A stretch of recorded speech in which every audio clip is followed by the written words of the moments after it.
मनोविज्ञान यानी साइकोलॉजी, ये शब्द सुनते ही दिमाग में क्या आता है? शायद दूसरों का मन पढ़ना। अम, आज हम इसी दिलचस्प विषय की परतों को खोलेंगे। हमारे पास एक परिचयात्मक मनोविज्ञान की किताब के कुछ हिस्से हैं और हमारी कोशिश रहेगी कि इसके सार को समझें। ये क्या है, कैसे विकसित हुआ और हमारी जिंदगी में क्यों मायने रखता है।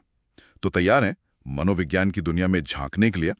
अक्सर लगता है ना कि मनोविज्ञान कोई जादू है, मन की बातें जान लेना। पर क्या ये वाकई ऐसा है या इससे कहीं ज्यादा गहरा और वैज्ञानिक है? चलिए इसे समझने की कोशिश करते हैं। सीधे शब्दों में कहें तो ये क्या है? बिल्कुल। सीधे तौर पर देखें तो मनोविज्ञान हमारी मानसिक प्रक्रियाओं यानी हम कैसे सोचते हैं, याद करते हैं, सीखते हैं। हाँ, मेंटल प्रोसेस। जी। फिर हमारे अनुभवों का अध्ययन है जो बहुत निजी होते हैं, जैसे खुशी या दर्द। और हमारे व्यवहार का यानी हम जो करते हैं, मूल रूप से ये जानने की कोशिश है कि हमारा दिमाग कैसे काम करता है और हम वैसा क्यों करते हैं जैसा हम करते हैं। इसकी जड़ें बेशक पुरानी है, ग्रीक शब्दों साइके और लोगोस में, पर आज ये एक स्थापित विज्ञान है। आपने कहा अनुभव निजी होते हैं, व्यक्तिपरक। तो फिर एक विज्ञान इन्हें कैसे समझता है, मापता है? ये थोड़ा मुश्किल लगता है। हाँ, ये एक बहुत अच्छा सवाल है। देखिए, मनोविज्ञान इसके लिए कई तरीके अपनाता है। हाँ, अनुभव पूरी तरह से निजी है। आपके दर्द को मैं महसूस नहीं कर सकती, बिल्कुल। लेकिन हम व्यवहार को देख सकते हैं ना, जैसे चेहरे के भाव या कोई कह रहा है कि दर्द हो रहा है। शारीरिक प्रतिक्रियाओं को माप सकते हैं, जैसे दिल की धड़कन। अच्छा। और हाँ, हम लोगों से उनके अनुभवों के बारे में पूछ भी सकते हैं, क्वेश्चनर्स वगैरह से। हालांकि मानना पड़ेगा कि इसमें व्यक्तिपरकता तो रहती है। और यहीं पर मानसिक प्रक्रियाएं भी आती हैं। हमारी सोच, याददाश्त, ये दिखती नहीं, पर ये हमारे व्यवहार और अनुभवों को शक्ल देती हैं।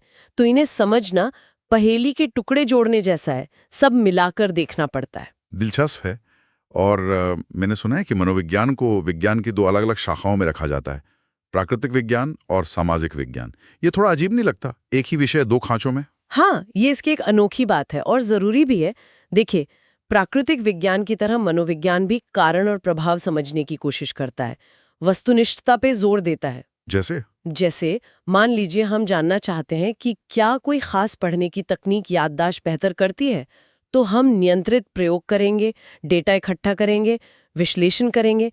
इसे आप हाइपोथेटिको डिडक्टिव मॉडल कह सकती हैं, मतलब एक वैज्ञानिक अंदाजा लगाकर फिर उसे व्यवस्थित तरीके से जांचना। ओके, ये तो हुआ नेचुरल साइंस वाला पहलू। बिल्कुल। लेकिन साथ ही हम इंसान अकेले तो नहीं रहते हैं ना। हम सामाजिक प्राणी हैं। हमारा व्यवहार, हमारी सोच, हमारे अनुभव, ये सब हमारे समाज, हमारी संस्कृति, हमारे परिवार से गहरे जुड़े होते हैं। हाँ, ये बात तो है। इसे सामाजिक विज्ञान वाला पहलू देखता है। जैसे किताब में रंजीता और शबनम की कहानी है, जो अलग-अलग सामाजिक आर्थिक माहौल में पली बढ़ी। उनका अनुभव, उनका व्यवहार अलग होगा ना, तो मनोविज्ञान को इस संदर्भ को भी देखना पड़ता है। इसलिए ये दोनों नजरियों का इस्तेमाल करता है। समझ गया। तो ये हमेशा से ऐसा ही विज्ञान नहीं था? इसका सफर कैसे शुरू हुआ? मतलब ये विचार कैसे बदले? इसका सफर काफी दिलचस्प रहा है। आधुनिक मनोविज्ञान की शुरुआत अक्सर 1879 से मानी जाती है। जर्मनी में विल्हेम वुंट ने पहली प्रयोगशाला खोली। Wilhelm won't? जी। वुंट और उनके छात्र मन की संरचना को समझना चाहते थे, जैसे चेतना के मूल तत्व क्या हैं। इसके लिए वे अंतर्दर्शन का इस्तेमाल करते थे, मतलब अपने ही विचारों और भावनाओं को ध्यान से देखना और बताना। अपने अंदर झांकना, जैसा आपने कहा। हाँ, कुछ वैसा ही। लेकिन जल्द ही दूसरे विचार आए। अमेरिका में विलियम जेम्स जैसे लोगों ने कहा कि मन की संरचना से ज्यादा जरूरी ये समझना है कि मन करता क्या है, उसके कार्य क्या हैं। इसे प्रकार्यवाद कहते हैं। फंक्शनलिज्म कहते हैं। फोकस बदल गया, मतलब स्ट्रक्चर से फंक्शन पर। बिल्कुल। फिर 20वीं सदी की शुरुआत में व्यवहारवाद का जोर आया। वॉटसन और स्किनर जैसे लोगों ने कहा कि हम सिर्फ उसी चीज का वैज्ञानिक अध्ययन कर सकते हैं जिसे हम देख सकते हैं, माप सकते हैं, यानी व्यवहार। अच्छा, तो मन को भूल जाओ? हाँ, उनका यही कहना था कि मन एक ब्लैक बॉक्स जैसा है, उसे छोड़ो, सिर्फ देखो कि क्या स्टिम्युलस है और क्या रिस्पॉन्स। फिर आए सिगमंड फ्रॉयड। फ्रॉयड? इनका नाम तो बहुत सुना है। जी हाँ, फ्राइड ने अचेतन मन, हमारी दबी हुई इच्छाओं और संघर्षों की बात की। मनोविश्लेषक साइको एनालिसिस, इसने मनोविज्ञान को एक बिल्कुल नई दिशा दी। और फिर बाद में मानवतावादी मनोवैज्ञानिक आया, रॉजर्स, मैस्लो, जिन्होंने व्यक्ति की स्वतंत्र इच्छा, ग्रोथ पर जोर दिया। और फिर संज्ञानात्मक क्रांति हुई, जिसने दोबारा मानसिक प्रक्रियाओं, सोचना, याद रखना, प्रॉब्लम सॉल्व करना को अध्ययन के केंद्र में लाया। वाह, तो ये तो विचारों का पूरा एक विकासक्रम रहा है। भारत में इसका क्या इतिहास रहा? क्या यहाँ भी ऐसा ही कुछ हुआ? भारत में भी मनोविज्ञान का अपना विकास हुआ है। 1916 में कलकत्ता विश्वविद्यालय में पहला विभाग खुला था। शुरुआत में तो पश्चिमी विचारों का काफी प्रभाव था, ये सच है, लेकिन धीरे धीरे खासकर दुर्गानंद सिन्हा जैसे विद्वानों के काम के बाद इस बात पर जोर बढ़ा कि भारतीय सामाजिक सांस्कृतिक संदर्भ में मनोविज्ञान को समझा जाए और यहाँ की ज़रूरतों के मुताबिक इसे ढाला जाए। ये कोशिश आज भी जारी है कि कैसे पश्चिमी और भारतीय दृष्टिकोणों को मिलाया जाए। ये जानना जरूरी था। और आज मनोविज्ञान किन किन क्षेत्रों में फैला हुआ है, और सबसे जरूरी सवाल ये हमारे रोजमर्रा के जीवन में कैसे काम आ सकता है? मतलब आम आदमी के लिए इसमें क्या है? आज तो इसकी बहुत सी शाखाएं हैं। क्लिनिकल साइकोलॉजी है जो मानसिक स्वास्थ्य समस्याओं से निपटती है। एजुकेशनल साइकोलॉजी है जो सीखने सिखाने को बेहतर बनाने पर काम करती है। हाँ, और स्कूलों में काउंसलर होते हैं। बिल्कुल। फिर सोशल साइकोलॉजी है जो समूहों और सामाजिक प्रभाव को समझती है। संगठनात्मक मनोविज्ञान है जो ऑफिस वगैरह कार्यस्थल पर व्यवहार को देखता है। और भी बहुत है, डेवलपमेंटल, कॉग्निटिव, न्यूरोसाइकोलॉजी, लिस्ट लंबी है। और ये दूसरे क्षेत्रों से भी जुड़ा है, चिकित्सा, कानून, कंप्यूटर विज्ञान, अर्थशास्त्र, सब जगह इसकी जरूरत पड़ती है। और रोजमर्रा की जिंदगी में?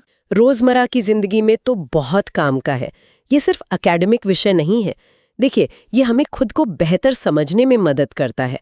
हम क्यों सोचते हैं जैसा सोचते हैं, क्यों महसूस करते हैं, दूसरों को समझने में मदद मिलती है। सही बात है। अपनी सीखने की आदतें सुधार सकते हैं, तनाव कैसे कम करें ये सीख सकते हैं। और ये आम समझ या कॉमन सेंस से अलग है, अक्सर उससे ज्यादा गहरा जाता है। हाँ, कॉमन सेंस तो कभी कभी धोखा दे देता है। बिल्कुल।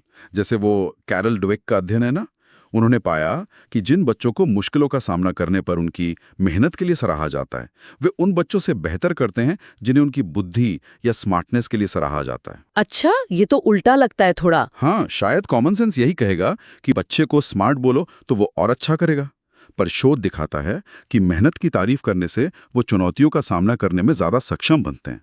तो ये दिखाता है कि मनोविज्ञान हमें व्यवहारिक और कभी-कभी चौंकाने वाले समाधान दे सकता है। तो संक्षेप में कहें तो मनोविज्ञान मन, अनुभव और व्यवहार का एक काफी जटिल और लगातार विकसित होता विज्ञान है। इसकी जड़ें भले ही दर्शन में हो, पर आज ये कठोर वैज्ञानिक अनुशासन है जो हमारे जीवन के लगभग हर पहलू को छूता है। बिल्कुल सही कहा। और यहाँ एक विचार है जिस पर सोचा जा सकता है। देखिए, मनोविज्ञान व्यक्ति के निजी अनुभवों का अध्ययन करता है जो स्वभाव से व्यक्तिपरक होते हैं, है ना?